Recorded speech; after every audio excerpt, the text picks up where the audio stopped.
아멘. 오늘 하나님께서 주는 은혜의 말씀은 마가복음 8장 22절에서 26절 말씀이 되겠습니다. 신약성경 마가복음 8장 22절에서 26절 말씀을 봉독해 드리겠습니다. 영상을 참조하실 분들은 참조하시면 되겠습니다. 마가복음 8장 22절에서 26절. 베스다의 이름에 사람들이 맹인 한 사람을 데리고 예수께 나와 손대시기를 구하거늘 예수께서 맹인의 손을 붙잡으시고 마을 밖으로 데리고 나가사 눈에 침을 뱉으시며 그에게 안수하시고 무엇이 보이느냐 물으시니 쳐다보며 이르되 사람들이 보이나이다. 나무 같은 것들이 걸어가는 것을 보나이다 하거늘 이에 그 눈에 다시 안수하시매 그가 주목하여 보더니 나아가 모든 것을 밝히 보는지라. 예수께서 그 사람을 집으로 보내시며 이르시되 마을에는 들어가지 말라 하시니라. 아멘. 할렐루야. 2022년의 마지막 달이 벌써 시작이 됐습니다. 우리 옆에 계신 분들 한 해 동안 이렇게 함께 달려 귀한 분들을 보면서 사랑하고 축복합니다. 그리고 고맙습니다. 오늘은 점진적 믿음, 점진적 교회, 점진적 믿음, 점진적 교회라는 제목으로 하나님 말씀을 상고하겠습니다. 오늘 본문 말씀은 짧은 5구절이지만 깊이 묵상할수록 우리가 얻을 수 있는 교훈이 참 많은 그런 구절입니다. 기다림의 가치에 대한 말씀이라고 할 수 있겠는데 이 말씀의 의미를 깊이 깨달을 수만 있다면 어제 축구 경기가 주는 감동보다도 더 큰 감동을 평생 가지고 살 수 있다. 저는 그렇게 생각합니다. 사실 설교 준비하면서 축구 얘기는 하지 말아야지라고 생각했어요. 왜냐하면 이 설교 시간 내내 그 축구공이 굴러다닐까봐. 당구 치는 사람은 이 천장 보면 당공이 굴러다닌다 그러더라고요. 저는 옛날에 오봉을 한 번 열심히 뒀더니 눕기만 하면 눈만 감으면 바둑알이 이렇게 굴러다니더라고요. 그래서 얘기하지 않을까 하다가 어제 축구 경기가 참 오늘 말씀에 좋은 예화가 될 것 같아서 이야기를 꺼냅니다. 축구는 멀리 차버리시고 오늘 말씀에 집중하시기를 바라요. 어제 축구 경기가 감동적인 이유가 뭐 여러 가지가 있겠지만 제 생각엔 참 아이러니하지만 마지막까지 가슴을 졸였기 때문에 더 감동적이지 않았나 하는 생각을 합니다. 첫 골을 먹고 시작했잖아요. 그래서 이 선수들의 헌신이 더 귀하게 느껴졌고 손흥민 선수는 이게 안면 골절이 와서 뼈가 붙으려면 3개월 있어야 되는데 1개월밖에 안 지났기 때문에 미세하게 이렇게 살짝 붙어있는 상태래요. 근데도 막 헤딩도 하고 그런 거 보니까 그래서 막판에 역전하니까 이 감동이 훨씬 더 컸던 것 같습니다. 손흥민 선수는 뭐 아시다시피 두 경기 앞선 경기에 실력을 보이지 못했고 마지막 경기에서도 뭐 계속 뺏기고 욕을 먹기 참 좋은 그런 경기력을 보였는데 마지막까지 안 되지만 이 나라의 백성들을 기쁘게 해주고 싶다 뭐 열정으로 막 달려갔잖아요. 그런데 그것이 허세로 끝나기 직전에 결정적인 역할을 해서 결국 승리를 안겨줬습니다. 이것이 우리 국민들을 더 감동스럽게 하는데요. 그것을 좀 멀리서 지켜보면 헌신하는 사람, 운동장에 뛰는 사람이나 그리고 지켜보는 국민들이나 다 가슴 졸이다가 멋진 결실을 본 거예요. 이 대한민국이 영광을 받는다. 그런 상태에 도달했다라는 거예요. 이걸 보면서 무슨 생각이 들었냐면 하나님이 우리 성도들과 우리 교회들을 보는 것과 또 우리가 지금 살아가는 모습이 이와 같지 않나. 열심히 주를 위해 산다고 하지만 안 되고 실패하고 또 넘어지고 심지어 몸이 깨지고 그래도 주를 위해서 달려가는 이런 모습을 하나님이 보고 계시는데 마지막에 영광을 받으실 것이다. 그것이 상상이 되는 거예요. 자, 그렇다면 여기서 한 가지 질문을 할 수 있어요. 그러면 그 힘든 기다림이라는 사랑은 좋은 것인가? 힘든 기다림의 시간을 겪는 것은 복된 것인가? 기다림은 분명 우리를 너무 힘들게 하기 때문에 별로 안 좋은 것 같은데 이 축구 경기의 결과를 보면 그 힘든 기다림은 절대 허무한 게 아니었잖아요. 가치가 있는 것이지 않았습니까? 그렇다면 우리 삶 속에서 주어지는 그 기다림, 그 힘든 시간들은 나중에는 정말 가치 있는 것으로 인정받지 않을까? 그런 생각을 해보게 되는 거죠. 그런데 오늘 본문을 보면 예수님은요, 기다림의 상황을 정말 대수롭지 않게 여기시는 것 같아요. 오늘 기록된 이야기는 굉장히 특별한데, 맹인의 눈을 뜨게 해주셨다. 이것만으로도 참 특별한 이야기잖아요. 그런데 다른 면으로 더 특별한 게 있어요. 그게 뭐냐면 전능하신 하나님이신 예수님이 이 소경의 눈을 뜨게 하기 위해서 안수를 해주셨는데 한 번에 못 고치셨다는 거예요. 한 번에 못 고치시고 어떻게 해요? 한 번에 안 되니까 두 번째 안수하셔서 고치셨다. 이건 정말 놀라운 일이에요. 자, 25절 같이 한번 읽어보겠습니다. 시작. 그가 주목하여 보더니 나아서 모든 것을 밝히 보는지라. 어떻게 하셨다고요? 다시 안수하셨대요. 첫 번째 안수는 그럼 실패하신 건가? 어쨌든 주님은 한 번에 안 되니까 또 한 번 기도하셔서 이 사람을 치료하셨다라는 거예요. 자, 그런데 첫 번째 안수하셨을 때 완전히 치료되지 않았잖아요. 그런데 주님은 당황하신 기색이 없다라는 거예요. 그 어디에도 주님이 당황하셨다는 그런 힌트를 찾을 수가 없어요. 오히려 예수님의 태도를 가만히 살펴보면 오히려 더 많은 시간이 필요하다. 이 사람을 고치기 위해서는 더 많은 시간이 필요해. 이것을 의도적으로 알리신 것은 아닌가라는 생각이 듭니다. 그래서요, 첫 번째 안수하시고 뭐라고 말씀하셨는지 아세요? 23절에 보면 예수께서 맹인의 손을 붙잡으시고 마을 밖으로 데리고 나가사 눈에 침을 뱉으시며 그에게 안수하시고 무엇이 보이느냐 물으시니. 다른 데 같으면 어떻게 하셨을까요? 내 믿음이 너를 보게 했느니라 이렇게 하시든지, 아니면 지난주 말씀처럼 에바다 열리라 그러면 눈이 딱 떠서 이렇게 보게 됐을 것 같아요. 그런데 예수님은요, 그렇게 하지 않으시고 마치 자신이 없으신 양, 야 뭐가 보이냐? 이렇게 물으셨다는 거예요.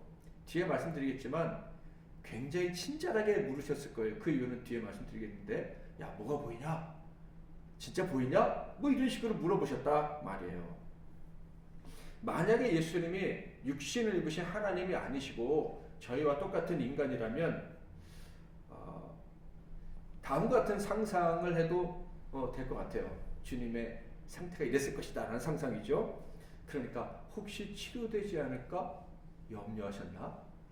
무엇이 보이냐 할 때, 야 지난번에는 항상 기도할 때마다 딱 하나님이 고쳐주실 것이다 확신이 있어서 내 믿음이 너를 구원했느냐 이렇게 하셨는데, 요번엔 기도할 때 왠지 조금 아닌 것 같아 하는 생각이 드셔서 그랬나? 여러분, 주일날 예배 드리러 올 때 정말 최고의 예배를 하나님께 올려야지 이렇게 오는데, 예배 시작할 때 보면 오늘은 좀 뭔가 안 맞나? 오늘은 오늘 뭐 음악도 조금 뭐가 안 맞고 이거 오늘 하나님 안 받아주시는 거 아닌가? 뭐 이런 생각이 들 때가 있잖아요. 예수님도 그런 생각을 하실 수 있었을 것이다. 하나님이 아니고 인간이라는 말이죠. 어제 성교관에 선교사님이 오셔서 한 분이 묵고 계시다가 나눔 사역 하시겠다고 같이 오셨어요. 미얀마에서 양심 나눔 사역을 하시는 그런 선교사님이신데, 따님이 이은태 목사님 그 책을 중국어로 번역도 했다고 그러더라고요. 근데 그 선교사님과 얘기를 나눈 중에 한 고을에 이제 본인이 교회를 세우는 뭐 그런 데겠죠. 양식을 이렇게 공급했더니 다른 마을 사람들이 와서 협박을 하더래요. 왜 우리는 안 주고 저 동네 사람들만 주냐고. 그 사람들은 뭐 맡겨놓은 게 아니잖아요. 근데 빚쟁이처럼 아주 그냥 당당하게, 심지어 과도하게 협박까지 하면서, 만약에 우리 요번에 안 주면은 다음번엔 우리 동네로 지나가지도 못하게 되겠다. 그렇게 협박을 하더래요. 그래서 주겠다고, 그러니까 당장 내놓으라고. 아니 지금 없으니까 다음번에 꼭 주겠다. 언제 줄 거냐고. 최대한 빨리 주겠다. 그랬더니 물러갔대요. 그 이야기를 들으면서 드는 생각이 이거예요. 예수님께 도움을 구하러 왔던 사람들은 모두 다 조심스럽고 겸손한 태도로 나왔을까? 갑자기 이런 생각이 드는 거예요. 혹시 뭐 꺼준 거 내놓으라는 식으로 예수님 저 동네에서 치료했으니 우리 동네도 치료하시오. 뭐 이렇게 나오지는 않았을까? 그런 생각이 들더라고요. 주님께 도움을 구하면서도 고압적인 태도를 가진 사람들은 없었을까? 저 성내에서 기적을 하고 우리가 볼 때는 왜 아무것도 보여주지 않냐? 뭐 이렇게 불손한 태도를 가진 사람은 없었을까? 당연히 아니겠지라고 생각이 들면서도 다음 구절을 보면 불손한 사람들이 많았을 것 같아요. 요한복음 6장 26절에서 27절 시작. 예수께서 대답하여 이르시되 내가 진실로 진실로 너희에게 이르노니 너희가 나를 찾는 것은 표적을 본 까닭이 아니요 떡을 먹고 배부른 까닭이로다. 썩을 양식을 위하여 일하지 말고 영생을 있는 양식을 위하여 하라. 이 양식은 인자가 너희에게 주리니 인자는 아버지 하나님께서 인치신 자니라. 그러니까 예수님이 하나님으로 기적과 능력을 행하셨다. 여기에는 관심이 없고 이분이 누군지, 이분이 권능을 어디서 받았는지, 이분이 어디서 재원을 조달받아서, 이런 선교사님들은 한국계 교회에서 준 거 아니에요? 그런 건 관심 없고 내가 지금 뭘 먹을 것인가? 여기만 관심이 있는데 이 사람들도 그랬다. 그러니까 예수님께 나오면서 뭐 기적을 기대했을지는 모르지만 믿음, 신뢰, 존경, 배려 이런 것들은 없었겠구나. 어쩌면 미얀마 주민들처럼 약간 협박하면서 맡겨놓은 건 내놓으라면서 하는 사람도 있었겠다라는 상상이 들었어요. 만약에 인간이셨다면은 이런 태도를 가진 사람들 앞에서 한 번에 못 고쳤을 때 어떤 감정이 생길까? 저라면 이렇게 막 내놓으라고 하는 사람들 앞에서 그래 줄게 했는데 아무것도 안 나오면 압박감을 받았을 것 같아요. 많은 사람들 앞에서 망신을 당하는 느낌이 들 수도 있었을 것이고, 만약에 몇 사람밖에 없다 할지라도 한 번에 내가 하나님의 아들 능력자라고 했는데도 불구하고 아무것도 나타나지 않았더라면 소문이 금방 날 테니까 마음이 굉장히 초조하지 않았을까라는 생각이 들어요. 그런데 오늘 본문을 보면 우리 주님은요, 한 번에 고치지 못하신 것 때문에 부담스러워 하시는 것이 아니라 오히려 한 번 더 기도하는 상황을 스스로 만드셨고, 그렇게 하나님은 두 번, 세 번 기도할 때마다 들으시는 분이시라는 것을 알리기 위해서 뭔가 연출을 하신 것 같다라는 생각이 저는 들었습니다. 자, 구체적인 상황을 좀 살펴볼까요? 지난주에는 눈 멀고 말을 어눌하게 하는 사람을 예수님이 고치신 장면을 우리가 살펴보았었어요. 오늘은 보지 못해서 답답한 인생을 이제 고쳐주시는 장면인데요. 맹인을 고치신 이 장면은 귀먹고 말이 어눌한 사람을 고쳤던 장면과 비슷한 점이 좀 있어요. 자, 22절 23절 같이 한번 읽겠습니다. 시작.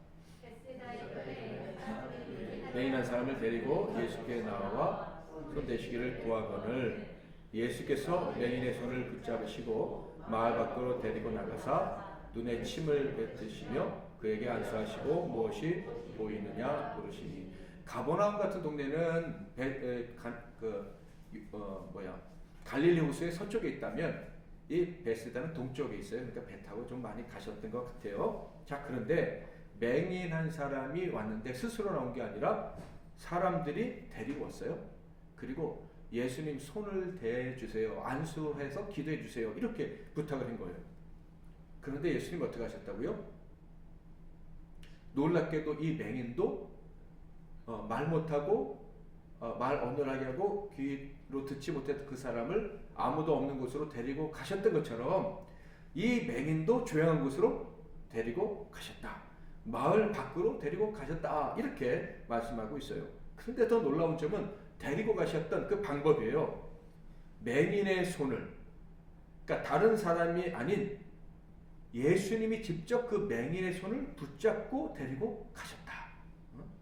손을 잡고 가셨대요. 한번 손을 한번 잡아보세요. 뭐가 느껴지십니까? 사람이 손을 잡으면요, 정이 느껴지는 거예요. 따뜻함이 옮겨가는 거예요. 사랑이 전달되는 거예요. 그렇지 않습니까? 예수님이 저기 안 보이는데 좀 안수해 주세요. 머리 안수하면 눈을 뜰 수도 있고 뭐 했는데 아니야, 손을 딱 붙잡고 가시는 거예요.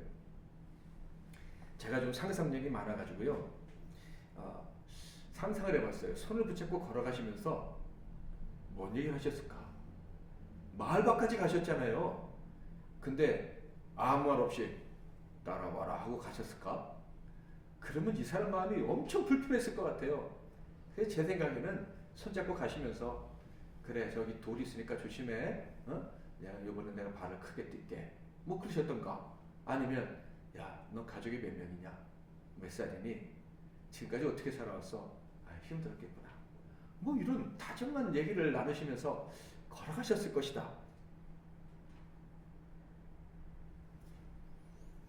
아니면 말고 뭐 이런 분이 계실지 모르겠는데 절대 주님 그렇게 하지 않으셨을 것 같아요. 그 사람이 보지 못했지만 웃어주셨을 것 같기도 해요. 아무 말 안 하셨다면 손을 꼭 잡으시면서 그 손에서 사랑이 찌릿찌릿 전달되도록 해주셨을 것 같아요. 그러니까 저주받은 줄 알고 지금까지 살아왔던 그 소경은요, 주님의 손에 이끌려서 주님과 손 붙잡고 가면서 야, 내가 이런 대접을 받을 자격이 있나? 야, 이분이 왜 이렇게 나에게 이런 사랑을 베풀어 주시지? 이렇게까지 기대하고 온 거 아닌데? 사람들이 가장돼서 왔을 뿐인데? 라고 하면서 그냥 마음이 많이 복잡하다, 좋은 의미에서 어쩌면은 눈물이 찔끔 나왔을지도 모르겠다 라는 생각이 듭니다. 그래서 이 사람이 눈을 떴을 때는요, 단순히 사람들이 볼 때 야, 이 사람이 옛날에 소경이었는데 눈을 떴어, 뭐 이 정도가 아니라 예수님이 손잡고 데려가셔서 조용한 곳에서 고쳐주셔서 예수님이 이 사람을 특별 대우해 주셔서 아마 그렇게 소문이 났을 거예요. 그러니까 눈만 뜬 게 아니라 이 사람의 가치 자체가 완전히 바뀌어지도록 예수님이 손을 잡고 마을 밖으로 걸어가셨다라는 것이죠. 이렇게 주님은 처음 만난 그 사람, 보잘것없는 사람을 개인적으로 만나 주셨습니다. 저와 여러분 한 사람 한 사람을 개인적으로 만나 주시듯이 그를 얼마나 소중히 여기시는지를 분명히 보여주셨어요. 그리고 치료하셨는데요, 귀먹고 말 어눌한 사람에게와 비슷하게 침을 뱉어서 치료하셨습니다. 근데 이번에 눈에 직접 침을 뱉었다 이렇게 돼 있어요. 그리고 두 손으로 헬라어 성경을 원문을 보면 두 손으로 아주 골고루 눈 주위를 골고루 만져주셨다 이런 의미예요. 이렇게 골고루 만져주셔가지고 치료해 주셨어요. 그러니까 말씀으로 치료해 주는 것보다 훨씬 더 정성스럽게 이 사람에게 공을 들여서 치료해 주신 거예요.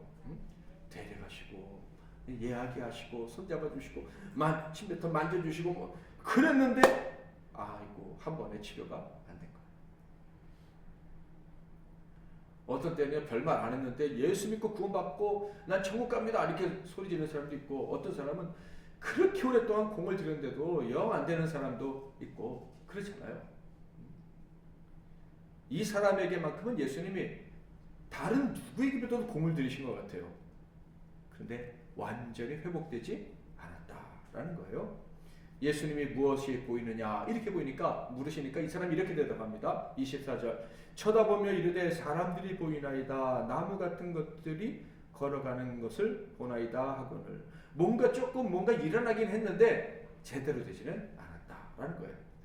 자, 바로 이때 중요한 것, 예수님이 당황하셨나요? 당황하지 않으시고 다시 또 그 눈에 안수하셨다. 또다시 어루만져 주셨다.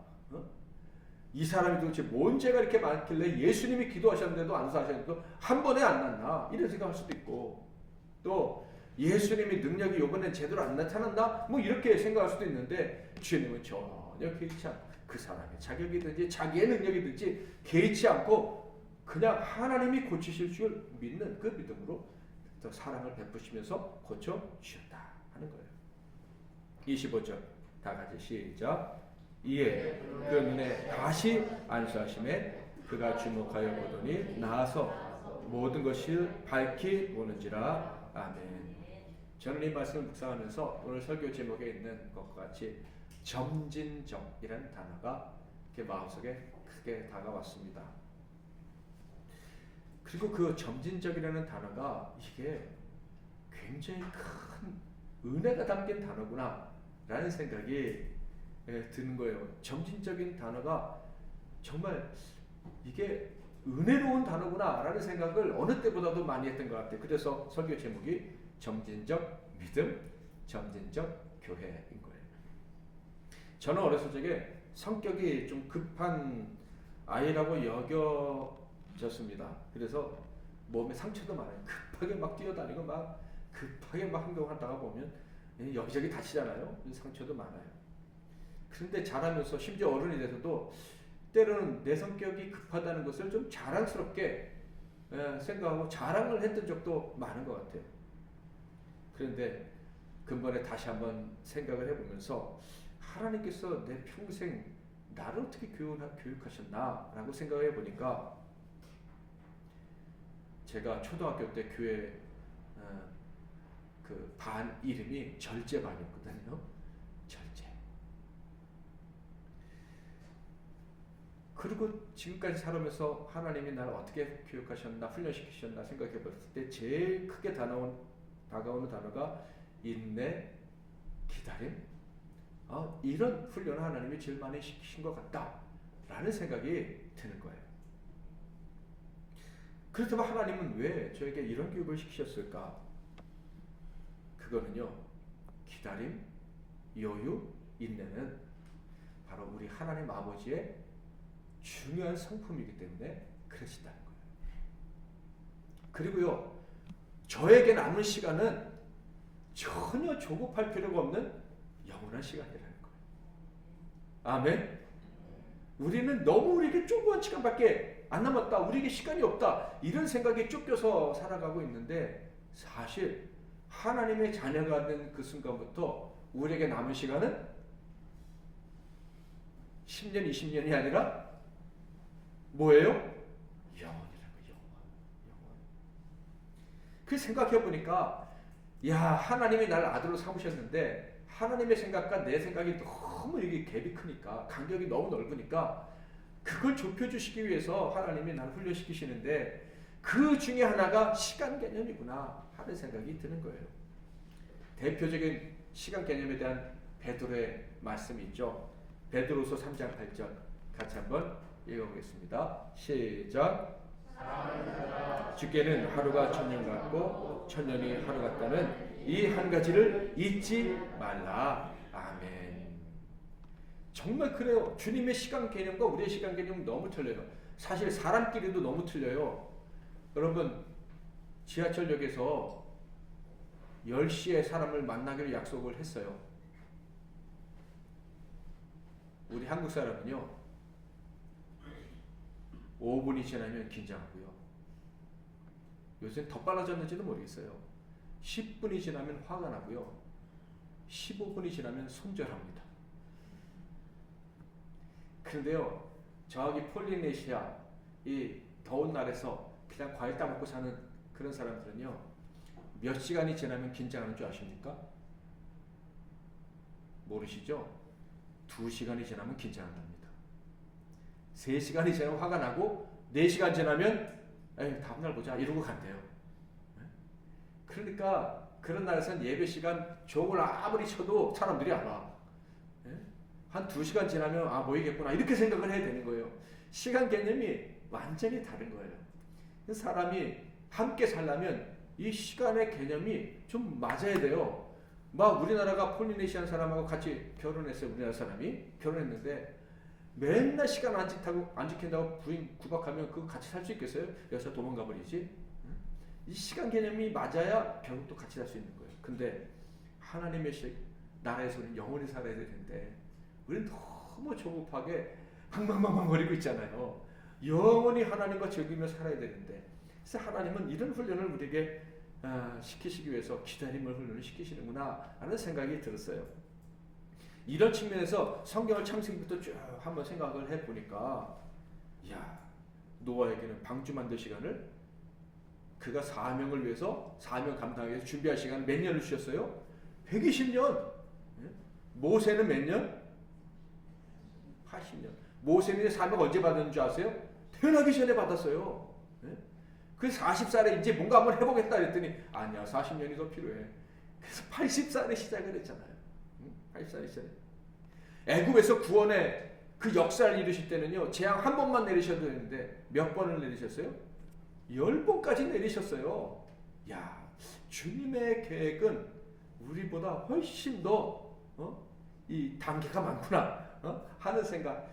주님의 계획은 우리보다 훨씬 더 많은 시간을 가지고 여유를 가지고 진행하시는구나 하는 생각을 하게 됩니다. 이렇게 기다리시는 이유는요, 간단합니다. 앞에서 언급했던 것처럼 우리가 살아야 될 세계는 영원한 세계이기 때문에, 그렇게 금방 끝나는 세계가 아닌 거예요. 영원히 살아야 되는 시기이기 때문에 하나님의 시간관념에 좀 맞출 필요가 있는 거예요. 또 하나 중요한 이유가 있죠. 그것은 하나님은 언제나 충분히 기다리실 수 있다라는 것을 우리에게 알려주시기 위함인 거예요. 언제까지 기다리십니까? 따라해 보겠습니다. 우리가 온전해질 때까지. 온전해질 때까지. 뭐 죽을 때까지 온전해지겠어요? 그래서 하나님 우리는 끝까지 기다려 주시는 거예요. 그래서 사랑하는 사람들, 하나님을 사랑하는 사람들은요, 주님의 음성을 듣게 돼 있어요. 어떤 음성인지 아십니까? 넌 아직도 기회가 있어.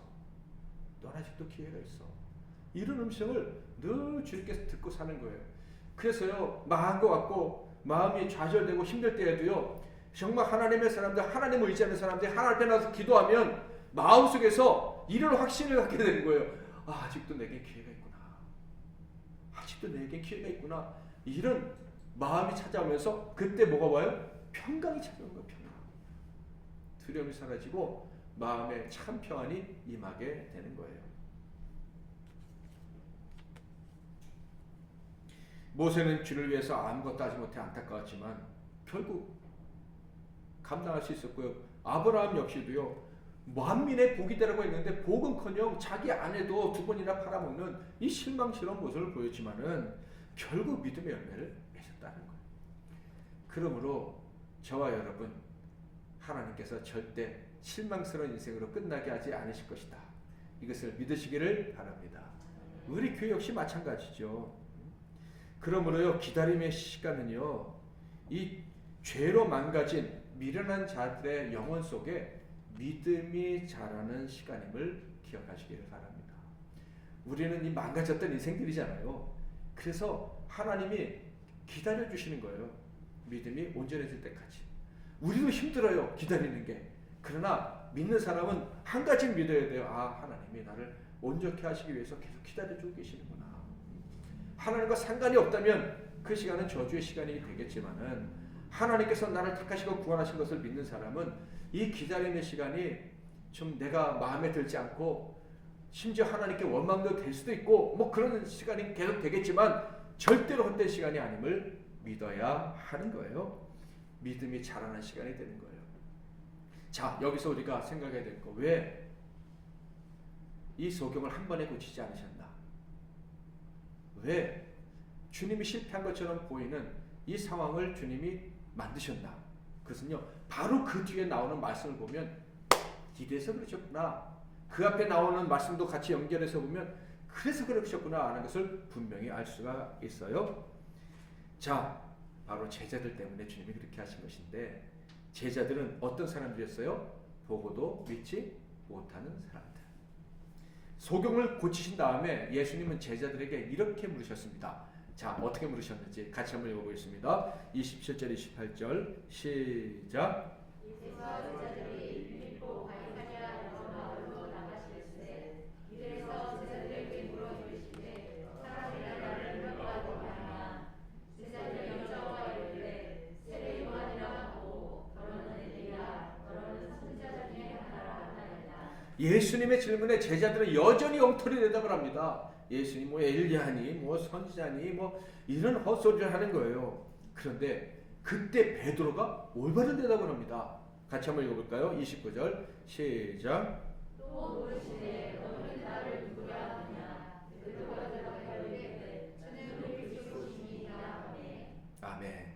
베드로가 예수님은 그리스도다, 메시아다라고 정확히 대답한 거예요. 자, 그런데 마가복음에 기록되지 않지만 마태복음에는요, 베드로가 이 대답을 하자 예수님이 이렇게 말씀하셨음을 보여주는데요. 같이 한번 이것도 읽어볼게요. 16장 17절 18절 시작.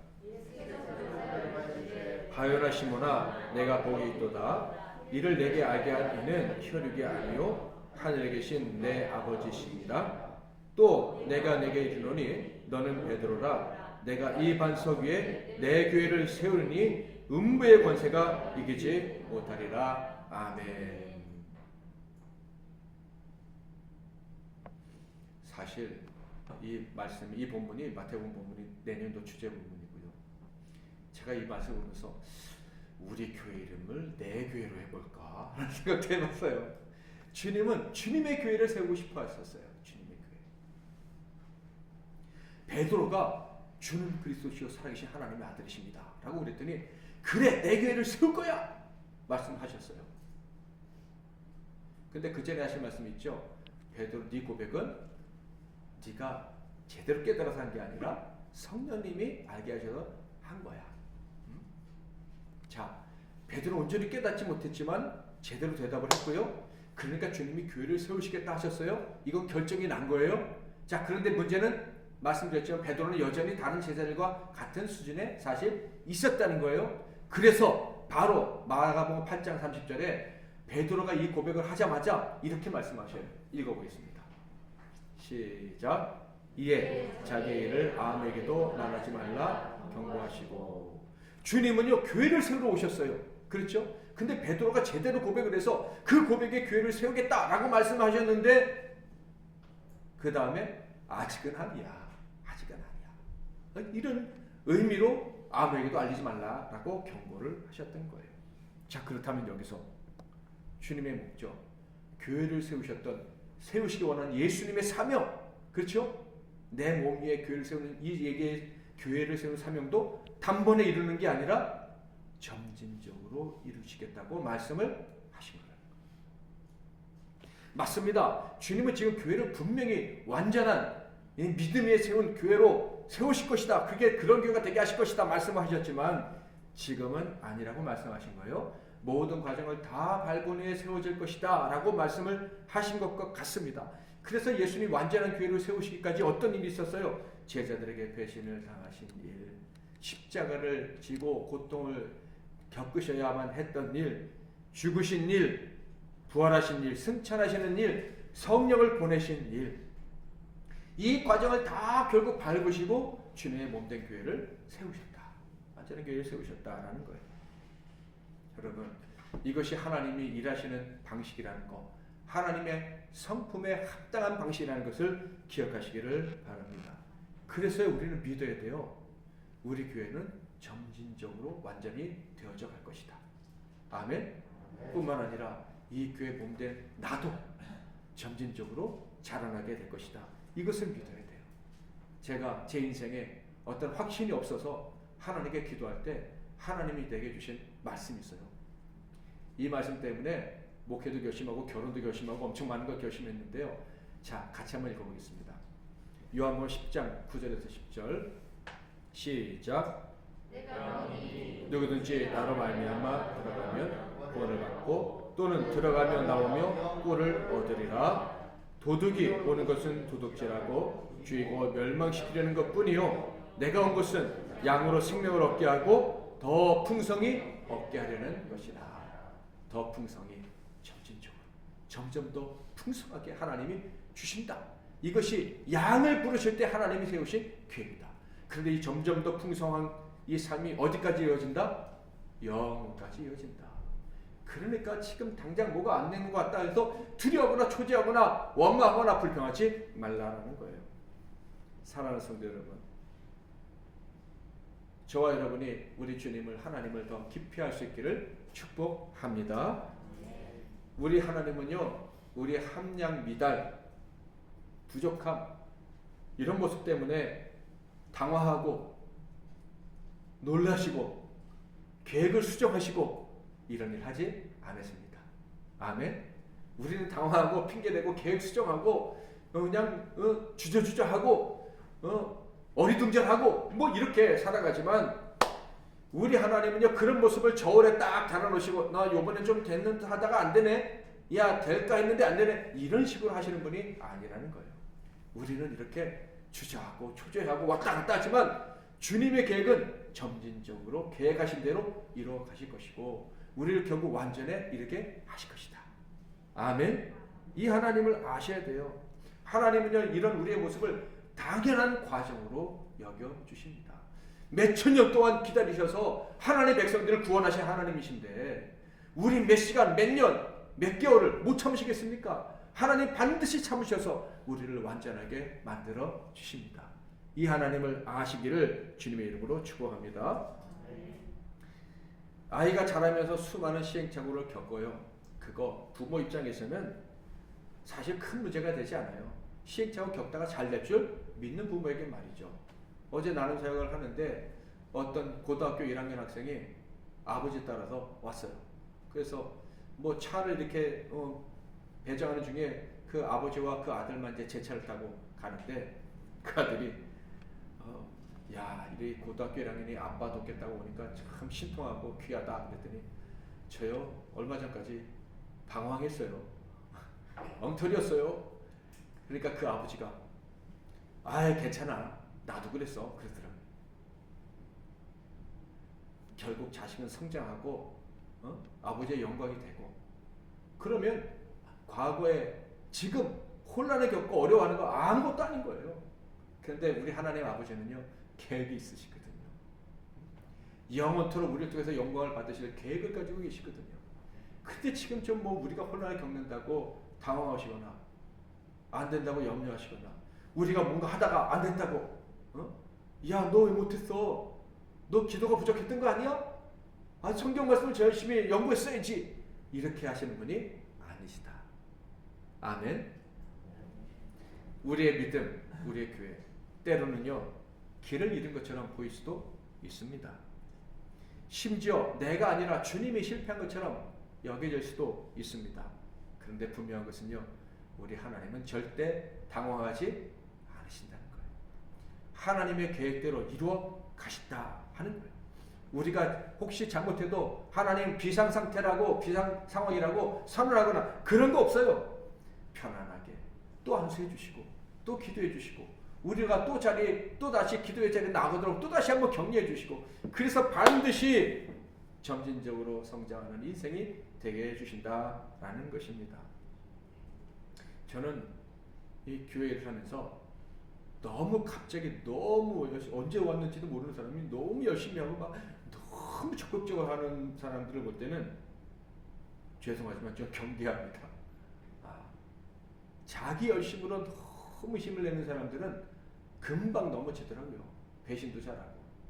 그런데 좀 부족해도 교회 아무 도움이 안 되는 것 같아서 좀 미안한 마음이 들면서도 그래도 꾸준하게 버티는 분들은 결국 하나님이 멋지게 성장시키시는구나 하는 것을 많이 경험했습니다. 올 한 해 저와 여러분은 또 성장했습니다. 아멘. 우리 교회도 마찬가지고요. 앞으로 계속적으로 우리는 점진적으로 성장할 것이고 영광스러운 존재가 될 것입니다. 하나님 아버지께 그리고 우리 옆에 있는 믿음의 동력자들께 우리의 부모님, 우리의 자녀들, 우리의 가족들에게도 우리는 멋진 그런 귀한 일꾼들, 사랑스러운 사람들이 다 될 줄 믿습니다. 전진적인 믿음 주실 줄 믿고 점진적으로 성장하는 교회가 되게 해주실 줄 믿고 점진적으로 자라는 인생 되게 해주실 줄 믿고 끝까지 달려가는 저와 여러분 다 되시기를 주님의 이름으로 축복합니다. 이에 그 눈에 다시 안수하심에 그가 주목하여 보더니 나아서 모든 것을 밝히 보는지라. 아멘. 이제는 우리 주 예수 그리스도의 크신 은혜와 우리 하나님 아버지의 극진하신 사랑하심과 성령님의 위로교통 충만 복 주시는 은혜가 하나님의 놀라운 계획 가운데 한 걸음 한 걸음 나아가는 인생이 되었기에 한 번, 두 번 실패가 아무것도 아니고 결국 점진적으로 나아지는 믿음, 점진적으로 커지는 교회의 영광과 함께 살아가게 될 줄 믿고 힘을 얻은 이 복된 종들 한 분 한 분 위에와 그들의 가정과 산업과 건강과 미래 위에 이 나라와 이 민족과 세계의 열방과 주님께서 피로 감추고 다신 우리 MBC 나눔 교회 위에 이제부터 영원토록 함께 하실지어다. 아멘.